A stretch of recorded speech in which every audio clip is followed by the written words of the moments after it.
Becky, that win tonight may not have come how you expected it, but you did pick up the win via disqualification, and you were heading to WrestleMania to face off against the Raw Women's Champion Ronda Rousey, Charlotte Flair, in a triple threat match. Obviously, a lot has happened the past couple months to get to this moment, but you finally have what you want, your match at WrestleMania. Yeah, I have what I earned, right? I have what I've earned for the past not just few months, but for the past few years, what I've worked my ass off to get for the past few years. I have a title opportunity, but that should be a singles match. It should be a one-on-one at WrestleMania. But of course, some people earn their opportunities, others are handed them. And from the get-go, the McMahon family didn't want me in the spot that I was in, but I was determined to get there, and I was going to find my way there no matter what the extent.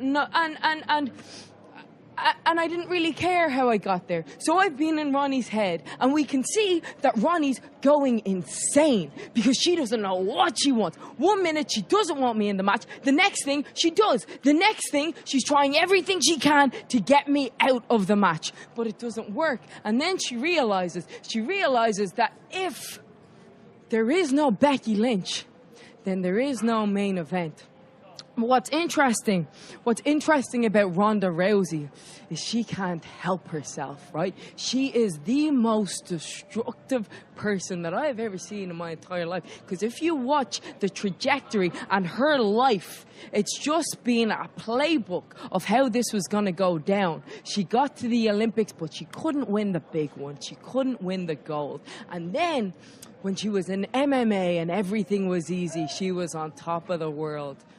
But when she got knocked out, she crumbled, and she couldn't take being top dog anymore. So when she came to WWE, and she did well for herself initially, but then somebody came along and they showed her that they were the man, that they run the place, that they're the top dog around here, and she can't handle it.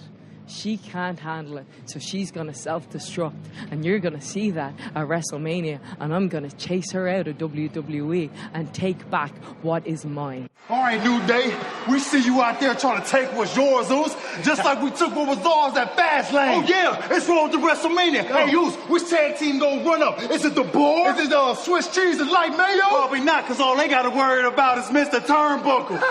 Or what about Rusev Day and Shinsuke? Or NXT's Aleister Black and Ricochet?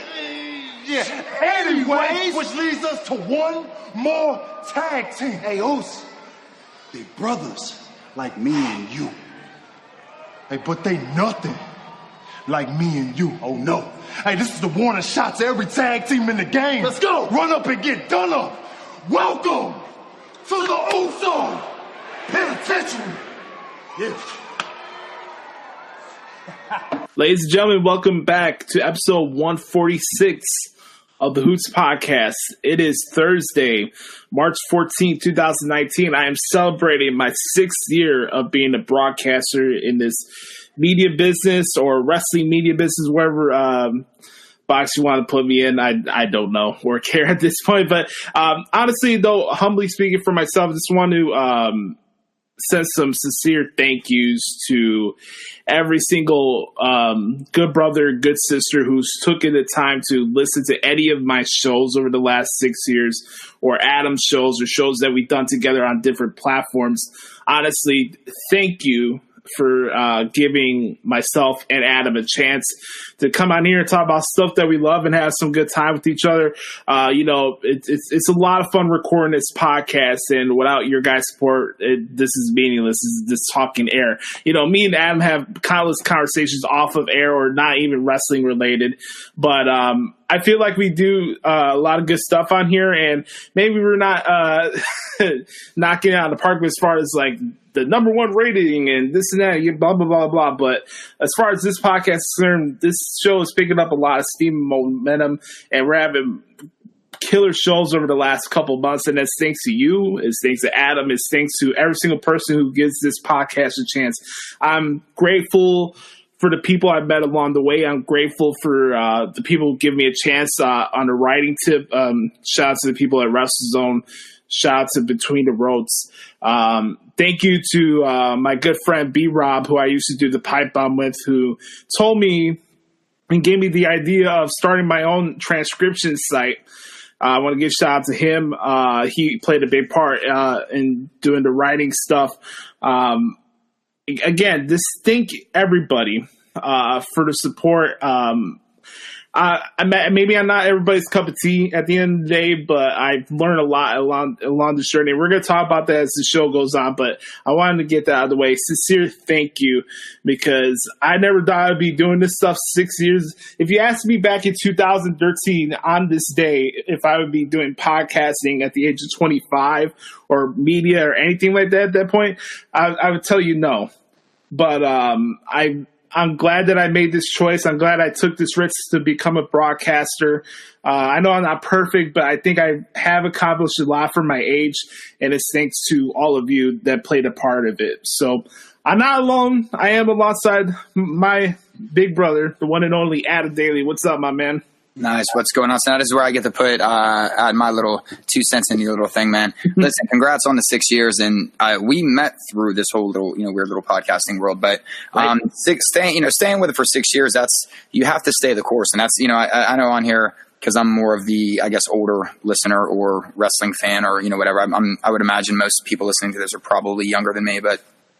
I mean, that's the key, man, is just sticking to it, just staying with it. I always say it all the time. It takes 10 years to become an overnight success, Right. You're at year 6 and you're doing more than you ever have before. So, and that's a testament to the good work you do. Like I said, especially on the writing side of things, always write, always keep writing, podcasting, being a personality aside, we're always going to need writers, opinions come and go, but writing is forever. And that's something, especially, with your play-by-play articles and everything like that. It's, you really should, take this day and put a little pride in your work, as you are. But I know you're very humble too. And 6 years is a lot of time. I mean, I know just you and I alone have dedicated a lot of time. So when you take me out of the equation, all the other, projects that you have going on, you have really dedicated, a lot of your time to I don't want to say to this business or this industry to make it seem like sound like we're a part of the business, but because we're absolutely not. But you have been an advocate for the professional wrestling / sports entertainment world and a positive advocate at that for a good 6 years now. So. I mean, I think that's something that, a lot of people kind of, they wibble wobble a little bit back and forth. They try personalities, they try characters, they try this, they try that. You've always stayed true to yourself. That's something that a lot of people don't do. You said something about, we're not the top rated show. For me personally, and I know you share the same sentiment, we've never looked for fans. It's such a creepy thing to me. It's just enjoyable that somebody would want to, and it's humbling to know that somebody would want to listen and just kind of feel engaged in the conversation, So I will take quality over quantity any day. And we absolutely have in my opinion, the most quality listeners out there. For me, I'm only at about 4.5 years. So you got and I haven't done as many projects as you, unfortunately some of my projects aren't even wrestling based. It's in worlds I really have no idea what I'm doing. But it's Josh, 6 years is a huge landmark, man. Congratulations. And I know there's a lot of people that are listening to this that have followed your journey and have seen you progress over the years. And we're all proud of you, man. Thanks, Brad. Appreciate that. When I decided to leave Chicagoland Sports Radio, I was like 3 years into the game already. And I was at that point where I was doing a lot, even more than I am right now, where I was booking interviews, running most of the result articles on WrestleZone at that time on a big platform. And I was able to get my name out there for a little bit. I had a good 5 or 6 month stretch where I had multiple people coming to me for opinions or just anything about my work and what's going on. And, at the age of 21 at that time, I'm some people will be like, okay, will you take the pats on your back? Will you have a different approach to it? I just let it happen as it happened. I didn't really want to force anything. I didn't want to get to the point where I felt like, okay, I've made it and, I'm the best and this and that. Well, I know how hard I know how much time and stock I put into my work and how hard I put into to make sure my content's good. There's also a part of me that always remains motivated because my goal hasn't been reached yet. And what I really want to do when it comes out of this, as far as the podcasting stuff is concerned, we've all made mistakes. I'm not perfect, like I mentioned before. There's decisions and things I wish I would have went about differently when things weren't going my way after I left WrestleZone or some personal stuff was going on. But I've learned from those mistakes, and even for somebody like me, like I always promoted positivity and stuff, but just in life, there's things that come your way that gets the best of you. And, sometimes you can control that, but sometimes you can't. Sometimes shit happens. But I've always been consistent with this, is that you can control the energy that you surround yourself with. There are ways where you can prevent yourself from being in bad situations or being surrounded by bad people giving you bad advice or trying to bring you down in your career. And you know what? To say, like, I have brothers like you, like Derek, like B-Rob, like Ant, other people along the way, Nick from the UK, so many of our other good brothers and sisters who spent, even if it's 5 or 10 minutes on the show, like honestly, if you guys find our stuff interesting to spend that much amount of time on our shows over years, it's really humbling. It really is. Like, I was a really, really shy dude back then when I was in high school and stuff, and I was always so precluded to just playing guitar and focusing on playing music because I'm on the stage. That was my blank canvas. I could do whatever I want, and I got to tune everything out. So now coming on here and being more open and showing you my personality, this is a new canvas for me to perform and do something fun. We're not really performing here, but you get where I'm trying to say. So, no, but it is a form of entertainment, right? It's right. So if you're listening to this, it's either to get some laughs, laugh at us, or just escape, the world for a little bit. And right. Any of those three things are okay. That's what people don't understand. I absolutely set myself up for jokes intentionally. Why not? People take this podcasting game way too serious, which, but the one thing I want to say, Josh, is, especially back in your radio days, is my dog is for years now, you guys have, unfortunately, have had to listen to one dog or another kind of chime. Yeah, I don't want to hear anything about that. I had terrible birds when we first started our show back then. Well, true. True. But, to put things into perspective, and this is when you were still with Chicagoland Sports, and, you were taking a lot of interviews all the time, and it was either the first show or it was my second show. I can't remember if it was the first or the second, but I had to follow Jim Ross. Yeah. And I was still, newer to the game. I mean, you guys know that I don't have any problem as far as, speaking at times. Sometimes I'm trying to think, of how exactly I want to say it to not offend people and, things of that nature. But, to know that you're going on after a legend of legends, like Jim Ross, it was nerve-wracking, man. I'm not gonna lie. Like, those were the good old days when it was innocent still, and it was really before the internet became as vile as it did, and everything like that. But that's one of them things, man, that you look back on and you kind of you forget about it over time because especially with you, Josh, you're submerged so much, you forget those little things because at the end of the day, how many people could really say, and I know there's been a bunch, but I mean, I know I've never got a chance to interview Jim Ross, I was fortunate enough to spend some time with Jimmy, to interview Jimmy Corderas, and he was a fantastic human being, a great wrestling mind.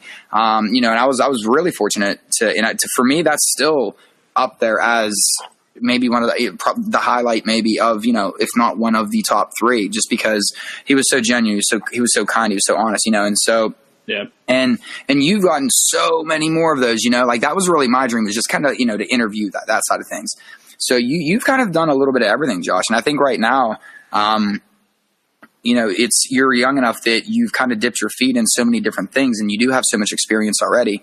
We always talk about this. This is where you really have, so many doors that you could walk through, you know what I mean? And that's just a testament to your work ethic over the past 6 years.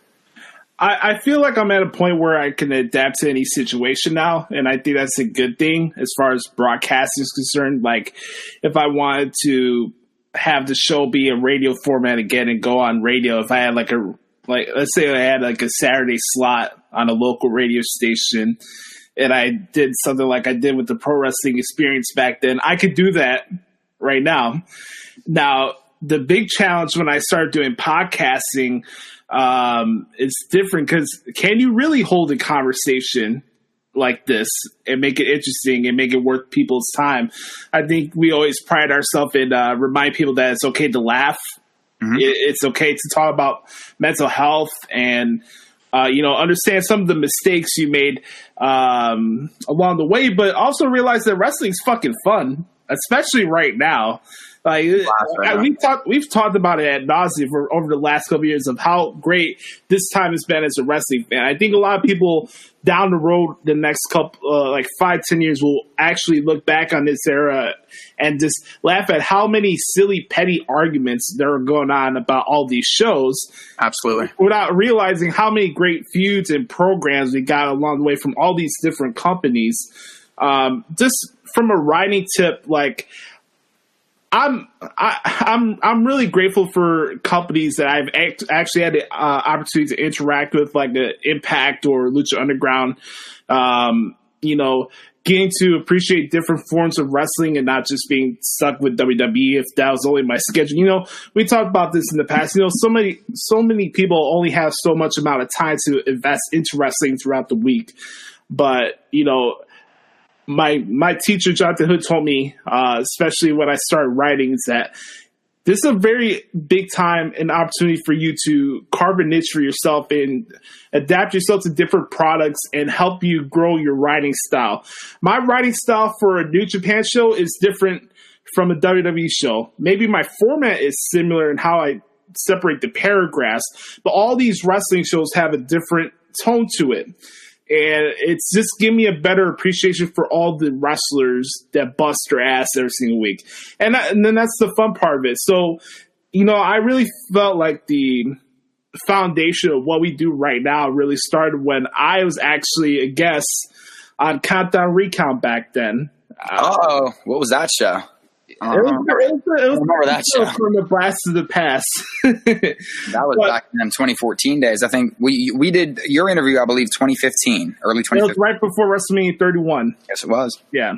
So I honestly, think about that. Almost 5 years ago. Literally 5 years ago, actually. Yeah.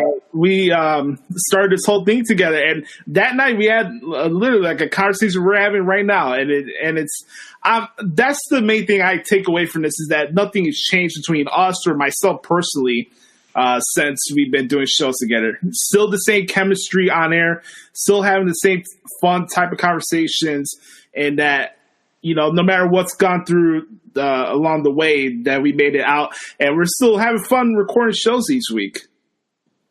No, it's a blast. And two things that I think that were important that you said right there is, one, how you adapt your writing style to what you're covering. Because I do think that's important because you do have a different fan base for each promotion in a way, and you really do. And that's why I don't like you're always going to have the debates, but that's why, WWE sucks or Impact sucks or this sucks or that sucks. Well, maybe not. It's all personal opinion on what you're looking for in your wrestling show. So yeah, I think that right there shows where you're at compared to some other people. Because that is, man, that's imperative. It's imperative to understand your audience and who's reading and kind of really tapping into that. The other thing that I thought you said was respecting the men and women that put their bodies and their lives on the line to just strictly entertain us. It's for a paycheck. Yeah, okay, fame, blah blah blah blah blah. How many really, there's that elite that get to the top, pardon the pun. Right. But a lot of, the people that the internet makes fun of, people that are putting people over every night, people that are still traveling on the road, those men and women are also, we've always shown, respect for and always given props to just because of the bigger picture, I think one thing that you and I have always tried to do, and especially you more so than anybody else that I've really, that I've done media with before, you really look at big picture more so than in the moment feeling, and I think that's something that, we're going to talk about this because I took my daughter to Raw the other night. I think that's important because, again, big picture scenario when you understand what you're watching versus, well, this is what I want right now because the internet says so. That you've been able to kind of stray away from that and have always shown everybody. And again, we say the men and women that are in the ring, but it's everybody that's behind the scenes. It's crew, it's lighting, it's sound, it's anybody that helps put these shows on so that we can come on and have the fortunate and be fortunate to have the time to discuss these things and have other people listen to what we want to babble about. It's a fantastic thing. And for you to be able to do it for 6 straight years, as hard as you do, as much work as you pour in, again, it shows how much you love what you're doing too, and how much you love the business, whether we're just the nerdy outsider podcasters or, whatever you want to label us. There's not a lot of people that would have put the time, the effort, and the dedication into what you do for what you love and still maintain that respect for the industry where you never knock it down. And I think that's important because there is too much negativity. It's always, let's talk about what's wrong, not right. And you like to talk about what's right and what you liked versus, and not that it's right or likable for everybody, but at least we're talking about, hey, this was fun because, or maybe it didn't work, but it made me laugh because of this. There's always a way that you can twist it. And you've been very, very, very good about that. Very steady with that for 6 years. So that's something else that you should put that feather in your cap as well. I think what all this stems back to, especially for me personally, I can speak to this, is that when I started the idea of wanting to do a wrestling talk show, this is like the big time where Voice of Wrestling was doing a show. Chair Shot Reality, I think, was still getting off the ground and started getting some fame. You had those big dirt sheet talk shows that were getting a lot of steam. And of course, you always had a Meltzer in the background, or PW Insider Mike Johnson does a lot of good work in all these other wrestling talk shows. But I was getting to the point where, as a wrestling fan, I didn't write articles at the time. I was still just being a fan like everybody else, just watching and how things were going. This is 2012, 2013 time period. And I'm like, if I'm going to do this, not only let's do it the right way, but let's take a different approach to it, in the fact of not I'm just going to do this just to separate myself, but also at the same time, I'm not going to bring a high school kid mentality on air where I'm going to be petty and make assumptions about performers that maybe that I'm indifferent towards, and I'm going to make you know that on air. If I'm not going to put stock and energy into things I don't care about, I don't do that personally. I don't do that here on air. So, I feel like a lot of times during those shows, it would make you feel bad about being a wrestling fan because that particular performer that bothers them so much, they have to make it known to whoever show they're listening to. It's I didn't want to bring that mentality on here. I really didn't. I just wanted to have fun. And again, I want to give a shout out to Alex Velasquez because it started with him. Literally, I'm going to say 6 days ago, we had our first class at the Illinois Media School. And after we went to his house to record our first episode of the Pro Wrestling Experience at his house on Windows Movie Maker. Yes, you're able to record shows on Windows Movie Maker and upload it on YouTube at that time period. So this is before WrestleMania 29. And we had a cheap ass headset that was going on for 3 episodes. I think it's still out there. It's bad audio. I don't know if you want to listen to it now, but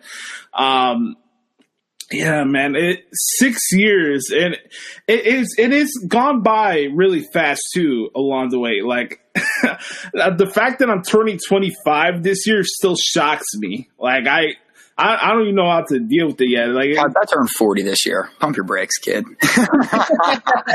Relax. But you know what? There's also things that I regret. I regret the times where I allowed people that did me wrong build this inner sense of spite inside of me where I wanted to continue to dish out my work in the best way possible just to spite them. And it also a lot of that stemmed back from bad issues that happened to me in the past. I talked about it before about my parents' divorce and this and that. And there's a time period about 4 months where I was really, really competitively spiteful. And I regret that time period. And I'm not going to make my age as an excuse. It just is what it is at that point. I was hungry. I had certain goals I wanted to reach at a certain time period. And you know what? As much humble I am, and I am humble, there is part of me that feels like I am at the top of what I do every single week. And I know the work I put into this shit. And there's just a lot of shady people that you come through along this way. And it happens in every line of work. It doesn't matter if you're real estate or if you're a podcaster or anything else you do, or even if you do teaching or whatever field of work you do, you're going to deal with shady people along the way. But what I realized at that time period is that don't allow them to bring the best out of you. Continue doing what you do, because your work is what matters at the end of the day. Let your work speak for itself. And I was spiteful towards the end of my time at WrestleZone, and it kind of affected my mood swings when I was on the Pipe Bomb on the NAI network back then. And I'm not proud of that time period. I'm not. People could say it's my age and I don't know better, or I didn't have the right mindset at that time period. I was just being an ass at that time period.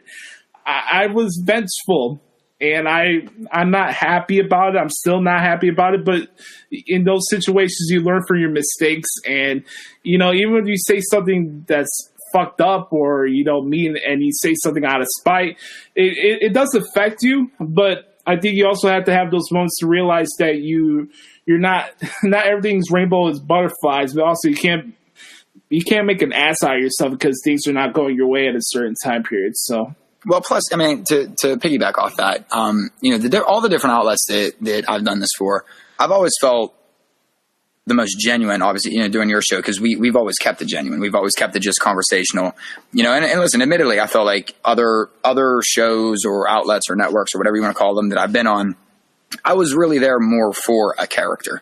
That I was either there to be the comedy guy, the shooter guy, the what, however you wanted to, that was realistically what, and because that was everybody bickering and this and that. And so my role was for certain things. So I don't like, in hindsight, there's a lot of things that were ridiculous and petty and dumb to say on podcasts about not only wrestlers or whatever. And, and that's actually, why I took that break. For the longest time we said, just cause I didn't want to be a character on a podcast anymore, or tear down things on podcasts anymore, just because that's the fun thing to do and everybody wants to do it. It didn't feel right. This show has always felt it's just literally a wrestling talk show. This is to me what podcasting is, not some of the other outlets or video shows, and nothing against any of them things, cause it was a team effort. We were all pulling our thing. I'm not knocking anyone from anywhere.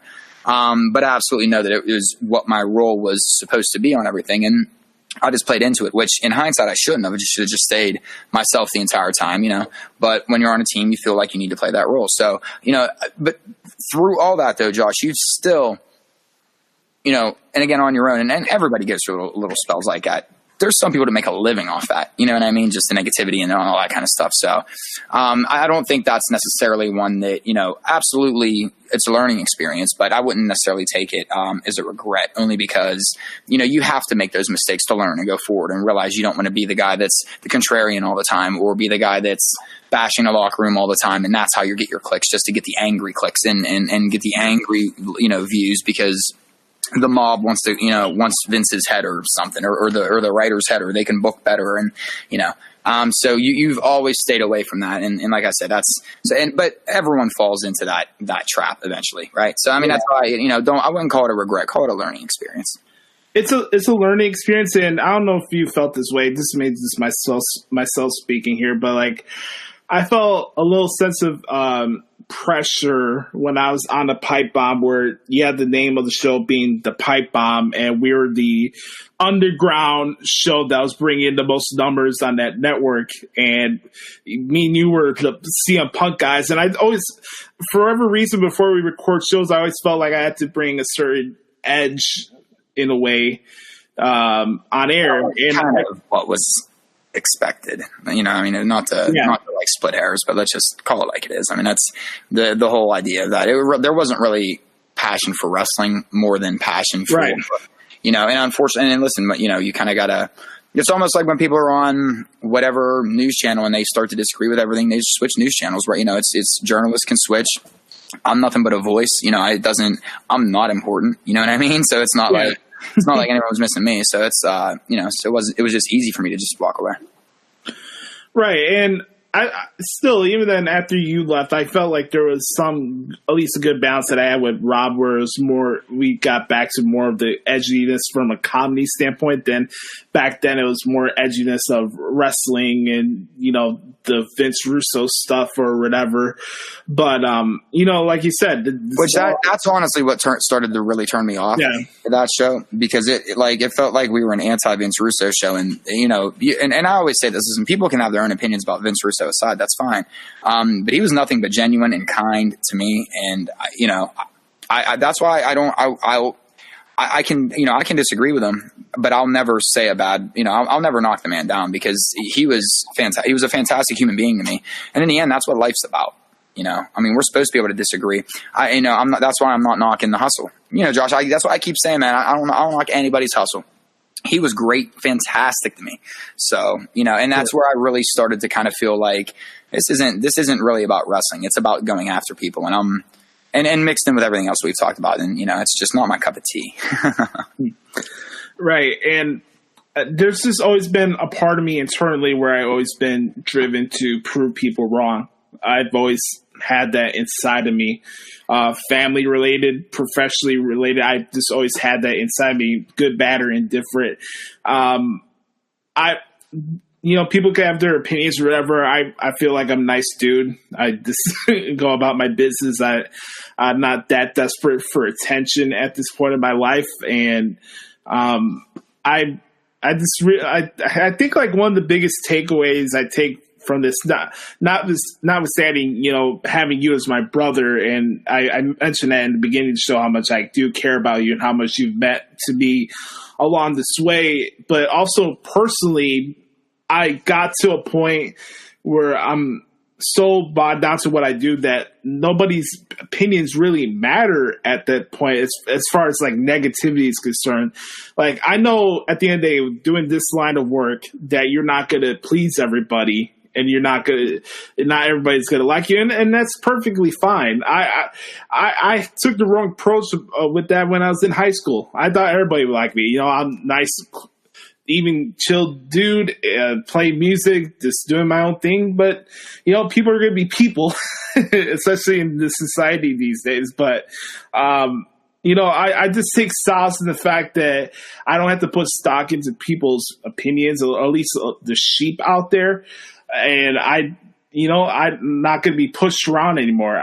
It was a risk leaving WrestleZone. They have a big platform. They get a lot of clicks and this and that. But I stand my ground and have my own integrity, and I'm not going to be a pushover. There's also a certain amount of respect that has to be thrown along the way. And, I did multiple things for that website that I wasn't even getting paid for, just to help out the site, that I would have done for any project that I'm involved with. A lot of times I do more than I need to, especially when it comes to work stuff. It's not because, I don't have nothing to do or I don't have a life or anything. It's that I like the stuff that I do. I like writing articles. I like doing podcasts. I love doing this stuff. This is what I want to do. I'm not driven by going to clubs every weekend. I'm not driven by the things that people my age are these days. Hey, real quick, I got to put a funny story on that. I went out with one of my boys for the first time. Like, I don't go out. You guys know that. I talk about it on this podcast a lot. I'm just not the go out kind of person. Yeah. But me and my boy went out for the first time in like a long time.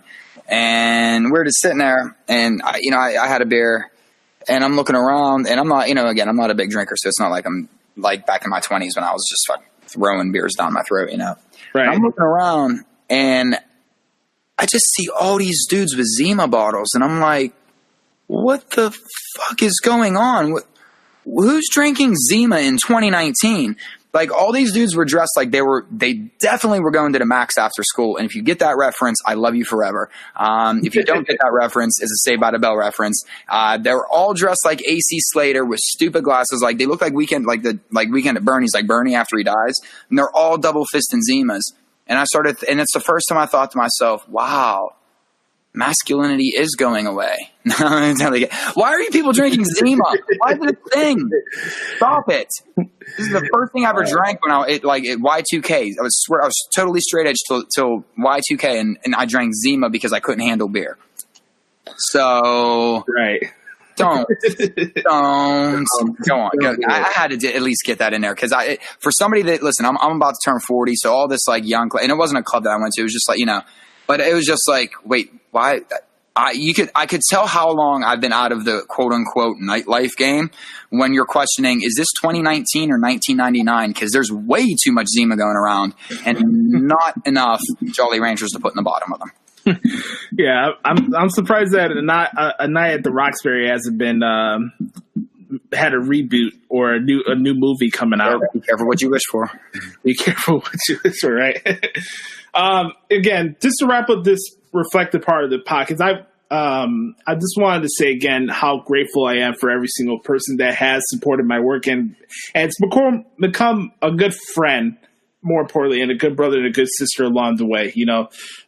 Thank you to everybody that we've got a chance to record shows with or spend time with in person, like at a WrestleMania event, like getting to meet B-Rob in person, meeting Ant down there. Shout out to Mike at Main Event Swerve at Twitter. You want to check him out. Really nice dude. I got to meet in person in New Orleans. Guys that I went to school with, like Brandon DeJesus and Sam Piopo. The guy we started the hashtag Philly is trash thing. Patrick Fritz, along the way, good brother. Of course, Brother Carter. Brother Carter's going to be joining us for our WrestleMania preview show, so I'm excited for that. And most importantly, thank you, Adam, for sticking with me throughout these years, man. And no reason to thank me, brother. It's nice to have a little break, and I'm cutting you off from any compliments there because it's even in hectic life, as hectic as my life has been recently too. That's why I apologize, guys. Show's been a little bit shorter, but sometimes real life takes over. Business is good, but it's Josh. You make it easy and you make it fun, and it's a good little break in the week. From all the other chaos and just to kind of kick back, talk wrestling, crack jokes, and go from there. So there's no reason to compliment me, brother. You've been doing this longer. You do more. I should be thanking you for constantly giving me an outlet to try out some jokes that will never work in a comedy club. All right, man. Guys, if you want to do something like we do, or it doesn't even have to be wrestling, really. I mean, there's like 9 million wrestling podcasts right now. Let's say if you wanted to do a podcast about the Avengers, like they just dropped a trailer for Endgame. It was really cool. I got to see it this morning. Or if you want to do a sports podcast or anything like that, take that chance. Even as a guy like me who was shy and was worried about giving out bad first impressions towards people on air, I don't regret this decision. I'm very happy to do this. This is my escape every single week. It's my favorite day of the week because I can spend time with my brother and record a podcast. And no matter what the future holds for us or myself professionally, we're going to keep doing this and having fun along the way. And if a little shy Puerto Rican guy like me can do it, you can do it. Trust me. Take a risk. Stand your ground, learn from the people you work with, network with people, take a chance, do something different. Don't feel like you have to say the same things just to fit in. Let your brand and let your work speak for itself. So that's my advice for anybody who wants to do this for a living. Take that chance. You won't regret it.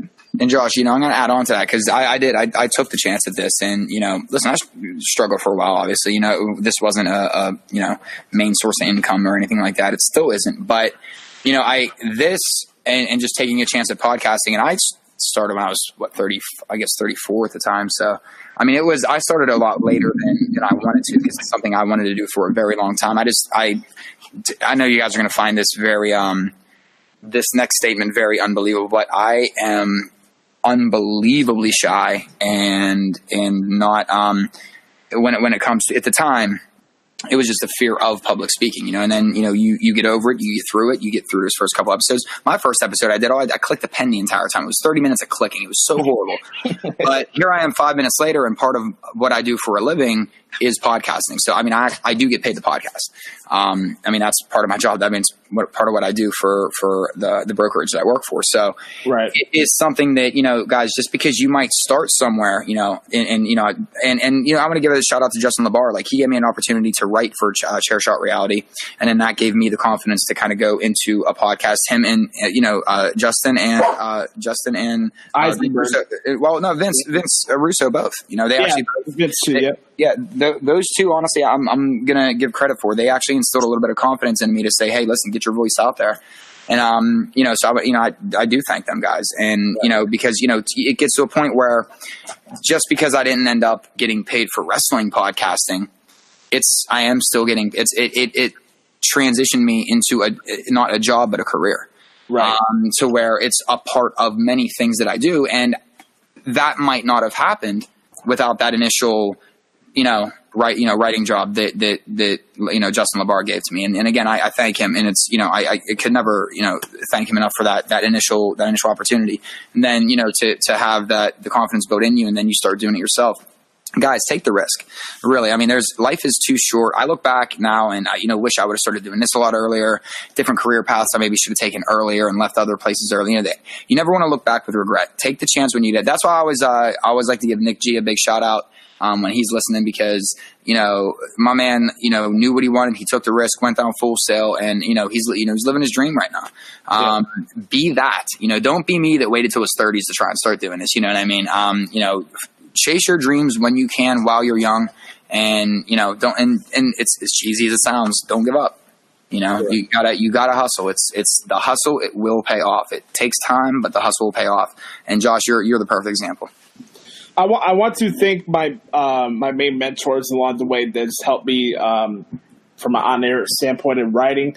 I want to give shout out to Jonathan Hood from ESPN 1000, because without him, I wouldn't be doing this stuff, or at least have the confidence. Like, he brought it out of me, and I'm grateful for him being my teacher at the time at the Illinois Media School. I want to give shout out to Steve Muehlhausen and Brian Fritz. Brian Fritz, who owns Between the Rows, who one of the more old school veteran, like, wrestling media guys out there. They gave me my first shot of doing wrestling articles, and I mentioned it before. Ironically, the first wrestling play-by-play article I did January 27th, 2014, was the night CM Punk quit the WWE. And we ruined wrestling for a good 5 years. Yeah, right. That was Pittsburgh. I was there, and yeah, I'll take partial blame for that one. We were dicks that night. Man, it's interesting because we're going to transition to our wrestling talk right now, because we had two shows in Cleveland and Pittsburgh this week to coincide with that. So, you know what I thought was real quick, not to cut you off. What was ironic is WWE typically comes to Pittsburgh, you know, in that last stretch right before WrestleMania, right? But this Monday night when AJ and I went, I didn't know, but it was back in 2003, so 16 years ago.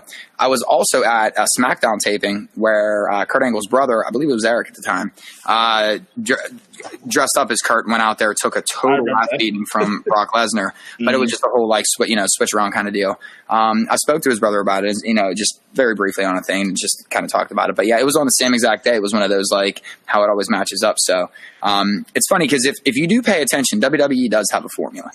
You know, they usually come to town around the same time, if you ever noticed in your city. And if you haven't picked up on it yet, start to pay attention, you know? Right. I got some breaking news, actually, on a football tip, because we're actually going to get into football first before we get to wrestling.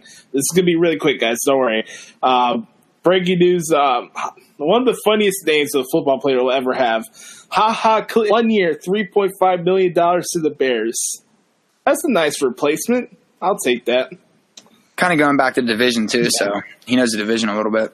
Two Alabama boys, Eddie Jackson and Clinton Dix in the secondary. That's not that bad, actually. But that's a cheap deal. Let's talk about the real deal that happened. Yeah, so you gotta stoke these flames, huh? Of course we got to stoke these flames. This is for A-Rod out there. Yes. So give him a follow, by the way, on Twitter. I'm gonna find his handle right now. Actually, this is one of our better Good Brothers over the last couple years. So you want my opinion on the Antonio Brown to Oakland trade?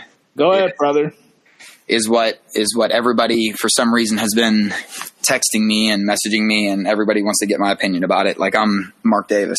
But I will say this. Okay, listen. I especially living in Pittsburgh, I hear a lot of it because of how the season ended, how the relationship between the Steelers and Antonio Brown fell apart, and everything, and whatever. None of us are in the locker room. None of us really, Again, it's one of those where it's you just hear what you hear through either people writing. It's all hearsay. Here's what I know. I will admit that I wanted Le'Veon Bell more than Antonio Brown. If we were going to pick up one of the Steelers that were leaving town, I would have preferred to have gotten Le'Veon Bell. Now, with that being said, I like that we picked up Tyrell Williams to go alongside, because Tyrell Williams, Jordy Nelson, and AB does sound like a nice little trio to have. You had a good squad there, man. But this is where I think that it's important. If there was a chemistry issue between Antonio Brown and Ben Roethlisberger, then sometimes it is better for players to leave town. On the other side of things, in an interview, I think he mentioned something about he's not doing this for rings anymore. It's about his family. And if that's the case, that worries me, because then sometimes you're not out there 110%. You know what I mean? Right. But when you really break it down and take all the emotions and feelings and opinions and all that out of it, I had one of my buddies, Scar, from the Raider Nation, Scar Raider. Follow him on Twitter. He's an amazing dude. He's one of the black hole guys you see all the time. Me and him were kind of talking this week, and we were just kind of going back and forth. And if you look at it this way, we could ideally say that this was a 3-team trade between us, the Steelers, and the Cowboys, where we traded away a 3rd-round pick, a 5th-round pick, and Amari Cooper, and in return got Antonio Brown and a 1st-round pick. Right. Business-wise, I don't know if there's a team in the league that wouldn't take that. You know what I mean? I feel like we kind of made out in spades with that. So we still have 3 first-round picks this year that we can focus. We signed a couple people on defense. Now maybe we get a different quarterback. I think Carr's time might be running out. Maybe not. I don't know. But we signed a couple. We signed a big offensive lineman from New England. We got a couple guys on. We got a big safety. I believe we pulled him over from, I want to say the Rams maybe or something. LaMarcus Joyner. Yeah, there we go. So, they're putting some pieces together. They're addressing their problems. And listen, I like to keep it as realistic with my Raiders as possible, and everybody knows this. I'm looking at it one of two ways. This is absolutely boom or bust with Antonio Brown. This is either going to be one of the most amazing transactions ever for a team before we go to Vegas, or this is Randy Moss 2.0. And right. I'm not sure which one it's going to. It really, I hate, as much as I hate to say it, it really is going to come down to what Antonio Brown's attitude is and what his commitment to the team over himself is at this point. If he commits to the team over himself, we could have a hell of a scary offense. If he doesn't, then we're right back to page one. So I'm going in with listen. I'm absolutely excited. It's anytime you get a player like him, that, Josh. Like when you got Khalil Mack from us, it's absolutely an exciting time. But in a weird way, I think maybe both teams did make out on this deal, the Steelers and the Raiders both, because the Steelers needed that cap room. They're getting a couple draft picks out of it, maybe not as desirable as they wanted, but the Steelers have always done such a good job with draft picks. In a way, that doesn't matter. This, I think, same with the Mac trade. I think just because I'm getting the player this time, I'm not going to still sit there and say, like, we got it better than they did. I do think it was a pretty good trade for both teams. I do want to wait and see, though. But from a business standpoint, taking all feelings and everything out of it, when you look at how you could, ideally just make it a 3, just for shits and giggles, say that it was a 3-team trade and that's how it broke down. It makes it a little bit easier to understand, digest, and say, you know what, it's worth the risk. Let's see where it takes us. Right. So that's kind of where I'm at. I'm staying very level with it, man. Like, because I've seen it happen where we've signed free agents and it's been incredible for us. But again, I have to keep saying Randy Moss 2.0. And Randy Moss is my favorite wide receiver of all time. But he just wasn't there in Oakland, and I hope this isn't the same scenario with AB. So it's going to be one. It's either going to be, I'm not comparing the two, but it's either going to be Jerry Rice coming over and doing his job and putting up great numbers for us. I understand it's a much different player, much different mindset. I understand that, guys, but It's either going to be a Jerry Rice where it's a success, or it's going to be a Randy Moss where it's a total failure. And I think it's going to be about mindset, locker room, there's a lot of variables for any of us right now to snap judge what's going to happen. Right. Has there ever been a franchise that's had a bigger collection of wide receivers than the Raiders? I mean, you're just dropping these names in there. Greatest show on turf had names. I mean, for 2 years? I'm talking about overall. I mean, Tim Brown, some of these guys from the 70s and 80s, man. Like, we had some players. The Raiders have had some ballers. The Raiders have been ballers. Yeah, brother. I think you'll agree with this as we get into wrestling. You know, the AB move and all these other free agency moves are good, but the kicker will be who you guys get in the draft. Because that's all this is for. That's why you got the top NFL expert on NFL Network to be the general manager. Let's see what he got. I'm excited for you guys, though. I really like these moves. You know, having Antonio Brown having maybe more of a chip on his shoulder is a good thing than having a potential Randy Moss 2.0 thing. I felt like Randy was just indifferent in Minnesota. That is my fear, though, because when you get that much guaranteed money, you know, say we start 1-3, does he just throw in the season? You know, I almost feel like we have to start hot to keep players in, and a team shouldn't. You know, and when you have to rely on that, that's not a good sign either. You know, that's why I'm kind of going into the season much more optimistic than last season, but still with realistic glasses on. You know, right. All right, so let's get into wrestling, my man. Before we get to the Raw you guys got to go to on Monday, I do want to say this. The New Japan Cup is going on right now. I think there's 13 shows in total. So this is a little tour that's going on right now in New Japan. It's a little different from the G1. The winner of this tournament is going to main event the Madison Square Garden show, the G1 Supercard show, Ring of Honor New Japan colliding at Madison Square Garden, this big pay-per-view special. It's not going to be in the theater. It's going to be in the arena, which I think is fucking awesome. I think it's really cool that these companies are having a pay-per-view inside the actual MSG on WrestleMania weekend. Check out ProWrestlingTranscriptions.com to see what I've been up to the last 2 weeks or so. I was overcoming the stomach flu last week. I felt like shit, like really bad. That's one of the reasons why we weren't able to do a show last week. I'm feeling much better now. So, anyways, what was some of your takeaways from the pay-per-view on Sunday? I thought the pay-per-view was good. I did. I thought it was a solid pay-per-view. You know, I thought overall we were actually talking. Talking beforehand. We kind of figured the Rousey match was going to end the way that it was, or not her match. I'm sorry, the Becky Charlotte match was going to end the way it was. And you know, I know everybody doesn't. Not the reunion at the end, the one last night for the Shield. I know that's not everyone's cup of tea, but you know, you got to admit it was something a little special. You know, it was, and I think that's. I thought the match was pretty good too. The match was good too. Yeah, I mean, I actually thought the pay-per-view as a whole was really good. Yeah, but you know, when from what I saw briefly, you know, very briefly, was everybody, and from what I had to hear at Raw from, I guess a live podcast that was going on behind us, or so they thought. But it just seemed like, you know, the whole with the Shield thing, and it's. You know, when we look back in history, guys, that's still something that you always have to have that night or that swan song or that, you know, that kind of deal. So right. I was totally okay with it. I had fun with the pay-per-view. I thought it was fine. I was going to say this, man. I'm always a sucker for the okie doke heel turns because so many times as wrestling fans, you like to predict who's actually going to turn heel, and it's the other person that does it. The whole Shane McMahon thing at the beginning of the show is awesome. Yeah, it was awesome. That was good. It was, and they did it the right way, right in Cleveland, right in front of his crew, his family, his friends, all that kind of stuff. Still getting his dad involved. One of my buddies texted me from Buffalo, and we were going back and forth. And he's saying Mrs. Dad looks like he's gonna be doing diabetes commercials in about 10 years. God. But I love Mrs. Dad though. I think he's hysterical. That's just totally a joke, and I don't want to get taken the wrong way either. But you know what I mean? I actually, you know, if they needed something for Mania, which obviously they did, I liked that Shane kind of went on like a severe, like he was the severe aggressor in this one. versus just like and again, it was the right city, right placement, right. I thought it was really, really well done all around. For me, I've always, right. Shane's shirt was like 85 sizes too small, and he rarely wears a shirt that's like, we should have saw it coming. Right. He was wearing a shirt I could fit into, and it would be tight on me. That's saying something. It is. It is.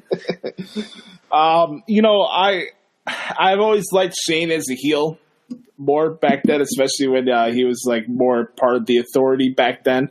This is before he made his return in 2016. Shane was always a good heel back then.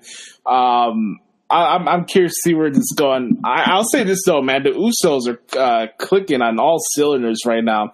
I thought their promo this week on SmackDown was fire. Every promo they cut. Mm-hmm. What was that, brother? I was at every promo they cut. Yeah, every single one, man. Every single one. I hang on. It's funny. My daughter actually laughs at me because, like, when the Usos come on, life stops, and I'm hanging on to every word they say. Like, and this is, and Josh, that. And again, not to beat a dead horse, but this is something that I've spoken about for years. I always liked the Usos. It wasn't. They were playing a role for a while. They had to play in the paints for a while. But this Uso was like what we got at the beginning, and now we're finally. And I love that they're kind of giving them again. Be yourselves just turned up a little bit, you know what I mean? And this gives them a little more freedom, I feel like, than when they had to play more of the babyface role. I've shared a lot of Uso clips over the last couple of years as the intro for this show. Not just because I just put in a random promo just for the hell of it. Like, these promos are good. Like, they're that good, man. I'm happy for both of them, man. They killed it, and good for them to get their mind off the whole DUI thing that happened a couple weeks ago. So good on them. I totally forgot about that. Yeah, that's why I'm glad I stay off dirt sheets. Haha. By the way, would you advocate the Usos against the Hardys? Would you be down for that at WrestleMania? Yeah, absolutely. House Hardy. Yeah, absolutely. I mean, I think that's a good match because I always. And again, Josh, I said it on your show probably 3-4 years ago. 3 years ago, because I remember we were doing like a fantasy type deal. And I was big back then when I always wanted to see the Young Bucks versus Usos. And nothing against New Day, because I think New Day is just as important. I'm going to admit, Josh, though, part of me hopes that at WrestleMania somehow it ends up Kofi takes home the title and New Day takes home the tag titles, and New Day has all championships. There would be something really, really cool about that. I think if New Day can wiggle into the tag team picture, and almost as like, hey, we helped introduce you guys back into the company a couple years ago. It's time for us to get back into this match. Nobody's taking any of us serious. Are we just a comment? I think that could be something. There could be some interesting programming behind that. But I'm okay with wherever they go with the Usos right now, as far as the tag storyline goes. You want to know what's cool? Alexa Bliss hosting WrestleMania this year. Yes, that is cool. That is cool. And this whole stuff with Braun Strowman and Colin Jost is fucking hilarious. Love it. Colin Jost's Twitter handle right now, his bio says SNL, WWE, Braun Strowman's personal trainer or something like that. Yeah, I put that up there the other day, man. It's great. I love Colin Jost. I love Michael. I'm a big Michael Che fan too, and he's a big wrestling fan. And so I'm glad that these guys are getting involved. I agree with what you were saying earlier. I thought the pay-per-view was really good. I thought the four-way match that they had for the U.S. title was sick. That Raw tag team title match with the Revival, Black Ricochet, and the Glorious guys. I thought that was a really, really good match. And even the Daniel Bryan, Mustafa Ali, Kevin Owens stuff was awesome. I'm really happy that Kevin Owens is back on television each week. That was a tough spot to put Mustafa Ali in. Yes, Mustafa Ali. It was a tough spot for him to be in. He knew it though too. You could tell he shrugged and was like, "What do you want me to do?" kind of deal. And he made it work, man. Those guys got the crowd back in towards the end of that match. They really did. I love Mustafa Ali, man. Man, when Brian did that knee strike when Ali was doing trying to do the tornado DDT towards the end of the match, that was awesome. It was so good. Their chemistry in the ring's nice. Yes. Rowan's been doing some good stuff in the ring, too. I like I said at the beginning when they started their partnership, I think this one actually works. So Rowan's been doing some good stuff in the ring as well. So we have the Planet's champion. I can't wait to see Daniel Bryan's entrance at WrestleMania. They got to have like just a collection of garbage, like recycled bin dudes just carrying those cans around the ringside area, just like, you know, I don't know, either that or like kind of do like what Cody Rhodes did, put paper bags over people's faces. I don't know, just an idea. Something to play into it a little more. Yeah, I can see it. Yeah, see it. Thinking about WrestleMania entrances. I haven't even started that yet. Wow, it's gonna be here pretty quick, man. It's crazy. We got almost 3 weeks left towards WrestleMania. That's crazy. This show's gonna be good, man. I feel like this year's WrestleMania is like, okay, guys, we're starting for WrestleMania 29. Here you go. Think they're going back that far and be like, here, listen, we're going to make up for that one. Yeah. Man. Oh, New York connection. Okay. It took me a second. There you go. Yeah. By the way, shout out to Dave LaGreca for busting open, man. This dude is dying on the hill. It's New Jersey, not New York. And him and Corey Graves had a good back and forth on their radio show the other day. I was listening to it. It was fucking hilarious, man. I saw that. It popped up on like a YouTube suggestion. I was going to listen to it, but I'll have to listen to it now. Graves was like, you know, New York is like the city where you're proud of all your accomplishments, but there's some things you got to put in the garage, and that's what New Jersey is. Oh my God. And he's like, nobody wants to spend money to go to NXT TakeOver Camden. Yikes. Well, I mean, he has a point. He has a point. All right, man. Let's get into this Raw you guys got to go to. I want to hear the story about this podcast that was going on. So, real quick, because I'm gonna bring my daughter on in a second. I want to get something else first before I mute my mic, then I'm gonna grab her from a different room. But okay. So to give you an idea, I took my daughter to Raw the other night, hoping to see Becky Lynch. She wasn't there. It's all right. Still had a great time. Really good show. Thought it was really well done.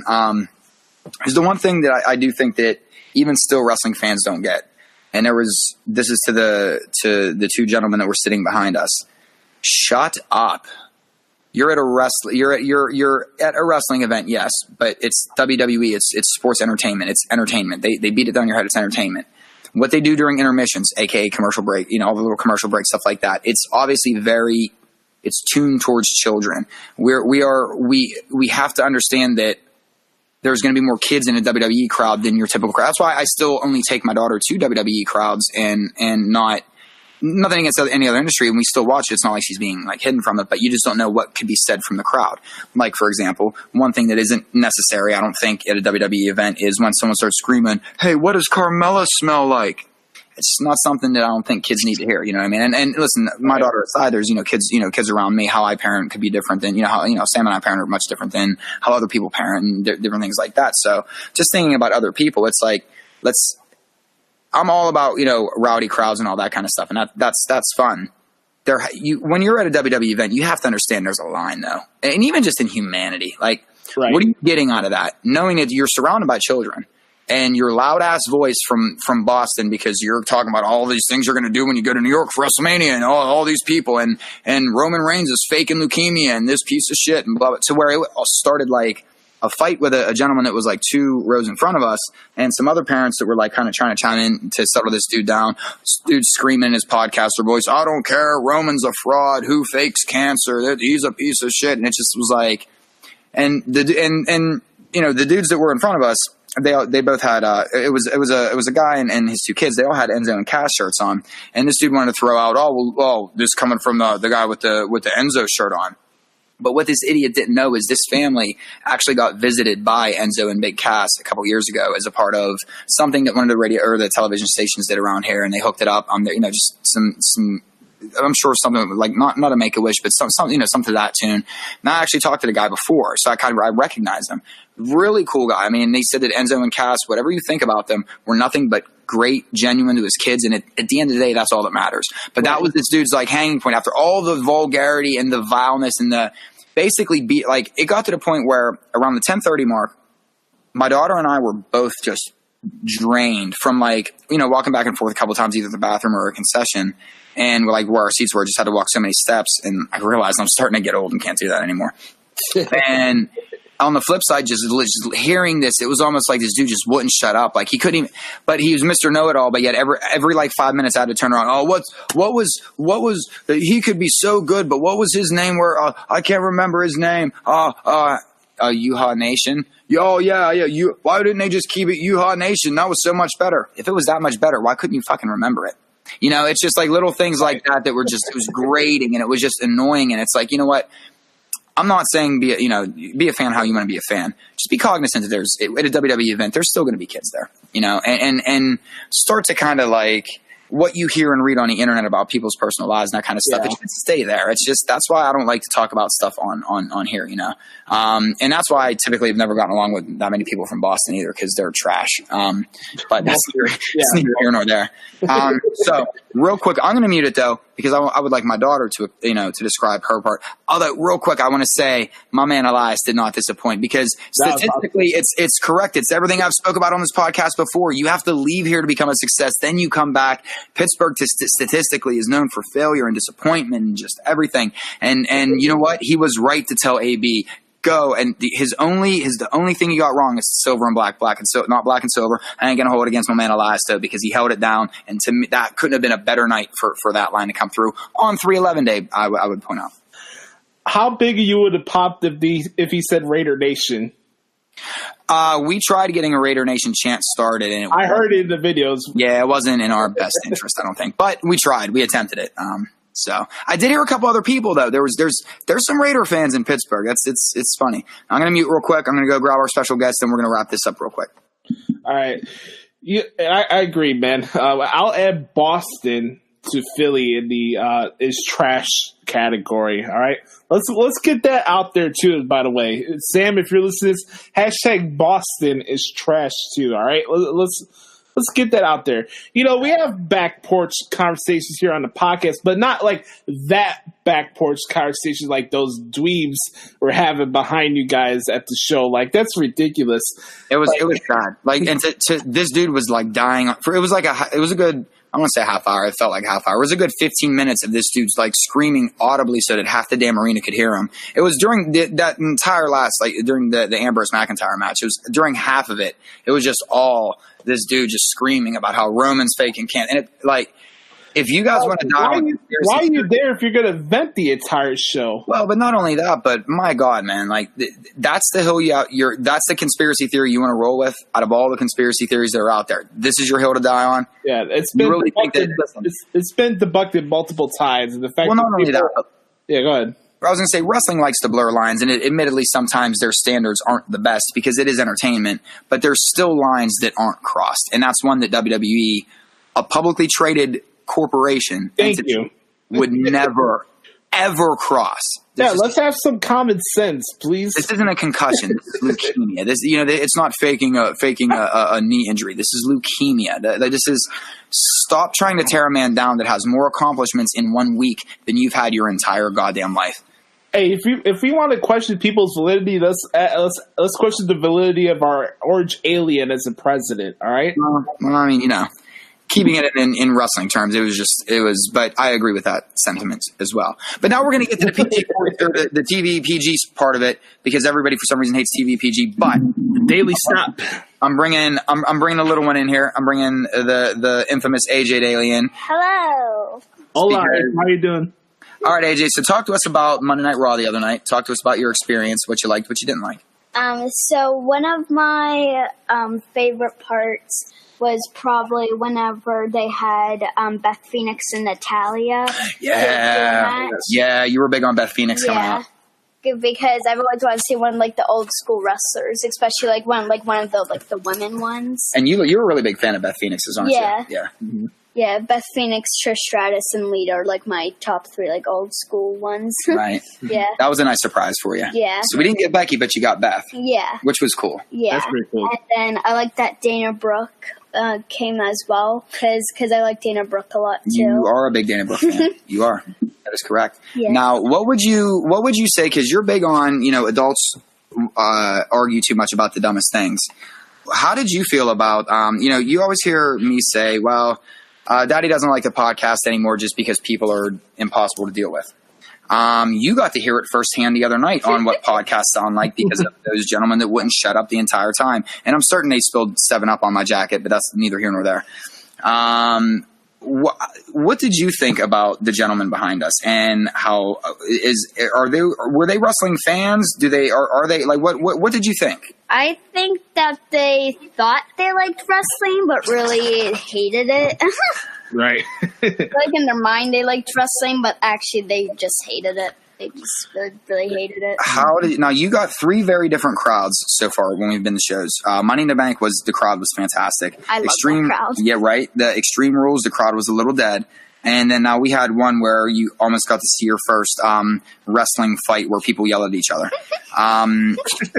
So and never stop talking. And just never stop talking. And ruin everybody else's time around them. Yes.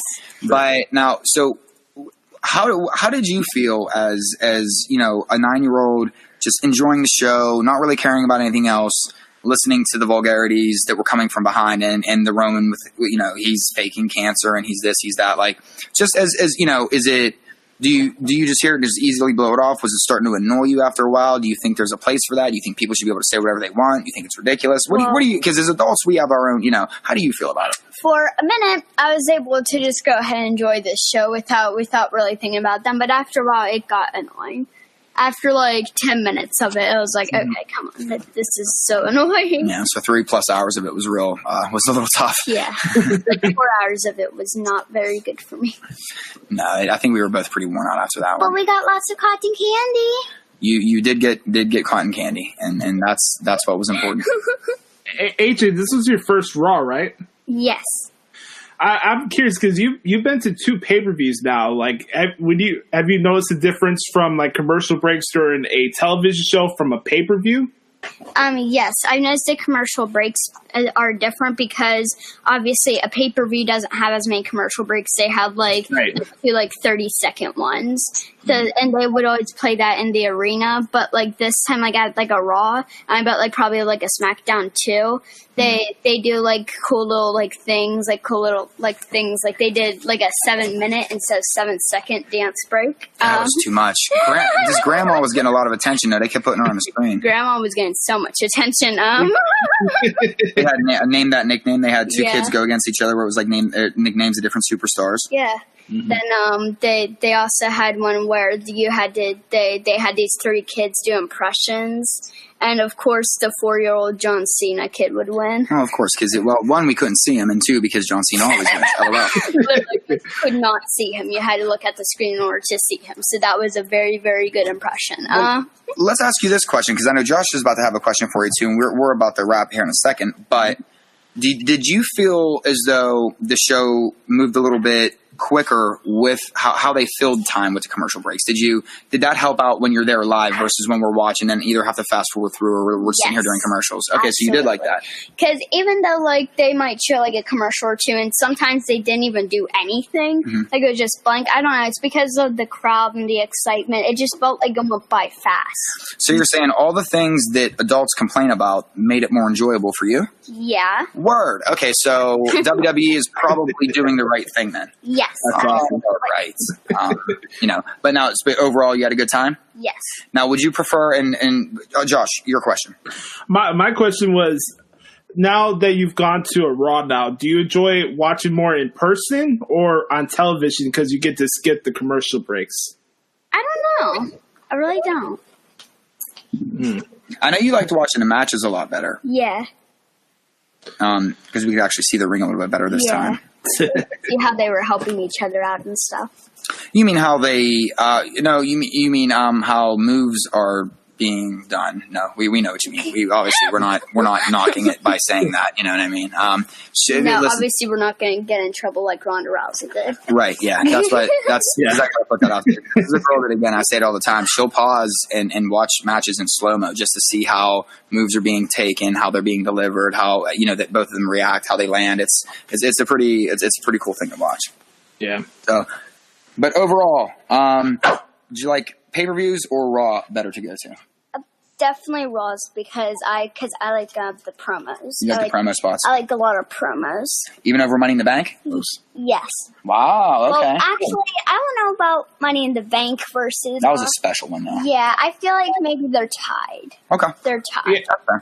Hey, you got to see a lot of cool like ladder spots and stuff at Money in the Bank. Yeah. A bunch of carnage. Yep. Yeah.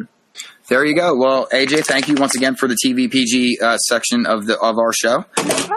You can say your last words. Bye-bye. There you go. Yes, AJ. I was being interviewed currently. You currently were. And now, as they say, the interview's over. The lights are off. Hit the brakes, kid. She's awesome. Amazing. Yeah. Incredible. All right, folks, we're going to wrap it up right there. I do want to mention this, though. We have to mention this before we go.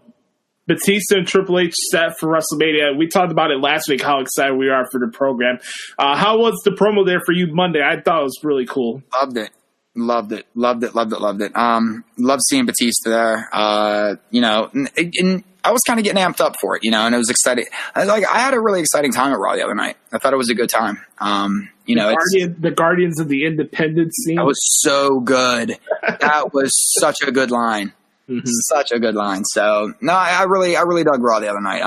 The Alexa Bliss thing was nice. Figured we were gonna get that. It was cool to see Graves get a hometown pop when he came out. Angle doing his thing there in his hometown. It was good. As much as I knock Pittsburgh, it's it is a fun little city here. And it's nice to see the people that come from here get recognized. But I also totally agree with Elias at the same time. I thought the stuff with McIntyre was really cool. So it looks like it's gonna be McIntyre against Roman Reigns at WrestleMania, and I'm fine with that. I thought that was pretty cool. Last wrestling question before we go. Who you want Kurt Angle to wrestle at WrestleMania? It's probably going to be Baron Corbin, right? It could be Corbin. I have a sneaky suspicion because Raw's here in Chicago on Monday. I think it might be John Cena. Cena is one I could see. Jason Jordan? Possibly. He is from here, too. That could. Oh, is he really? Yeah. Okay. I wouldn't mind that, actually. We haven't seen him on television for over a year. They could finally just put a bow on that angle and right. And then it would finally make sense instead of just, or they don't have to revisit it. It really doesn't matter, but that's just a name to throw out there. You don't think Taker? It could be Balor. I don't know. It'll be interesting. It's definitely going to be interesting. We're up to like 7 matches for WrestleMania right now. It's going to be a launch, so we all know the drill here in WrestleMania at this point. But a lot of fun, interesting programs. I thought the stuff with Kofi Kingston and Mr. McMahon on Tuesday was awesome. Kofi's going to be running the gauntlet, so if Kofi wins the gauntlet match, he will fight Daniel Bryan at WrestleMania for the WWE title. So we'll see what happens there next week. I'm going to be at Raw this Monday. I'm on the floor. I'm right on the entranceway in the aisle seat. So maybe you'll see your boy on television this screen. You don't want to look at me anyway, so I'm sorry if I blur or if I mess up your television screens this Monday. But I'm excited to go to Raw this Monday in Chicago. It's always fun shows at the Rosemont Horizon, and we'll see what happens next week. But again, like I said at the beginning of the show, thank you everybody for giving any of our shows over years past, especially this one right now. It's been a lot of fun. It's been a lot. It's even been better having AJ be our third co-host of the show each weekend. She's been doing a great job as well. Brother Adam, thank you so much, man, for helping me out, man. I love you. Thank you again. Oh, love you too, brother. Listen, no, it's a pleasure. It's been an honor. It's been, like I said, it's been a lot of things. Humbling. It's been great. It's just been fun. It's been fun to do this for so long. And when you don't take, and when you start to not take it as serious, that's when you really have the most fun with it. And that's actually when doors start to open. So, guys, if I could give the best advice, and Josh will, I'm sure, echo my sentiments here. Just make sure you're having fun. Don't, be natural. Don't try too hard, because then you'll notice doors will open, and stick with the hustle. Don't get frustrated. Josh is the perfect example. Stay with it. Yes, sir. Thank you guys so much for checking out episode 146 of the Hoots Podcast. We'll be back here next week to have another fun episode for you guys. Make sure to like this video and subscribe right here on our YouTube channel. Make sure to subscribe to the Hoots Podcast on Apple Podcasts, Spotify, and Stitcher. Leave us a 5-star rating. It helps us get our name out there for our podcast. Leave us a review. Let us know what you think about the podcast. Shout out to all the good brothers who taken a chance to build their own brands on their own accord, like Ant with the Ant crew. Shout out to them. Shout out to B-Rob as well, doing some good stuff, hustling wise, man. Love that dude. And I'm excited to have Brother Carter on the show in a couple weeks. And WrestleMania season's here, baby. We're having a good time, man. So 6 years down, many more to go here in this journey of broadcasting. But thank you guys for the support, man. Thank you guys so much.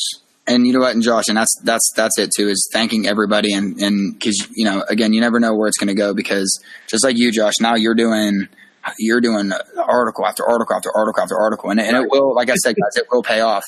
Like I'm actually speaking in front of a high school in April to talk about what I do for a living, and part of it is going to be going to kill it. By the way, man, I'm excited. Thank you. I hope. Super nervous about it, but that's why that's kind of why we started the show. Why Josh wanted to, it wasn't obviously to scratch his own back. This was important for me to get out there because I wanted to scratch his back. But it is important to show that if you stick with it, if you stay the course and you stay yourself.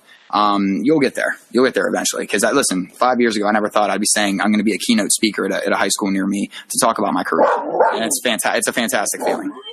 Right, and we're all worthy of success at the end of the day.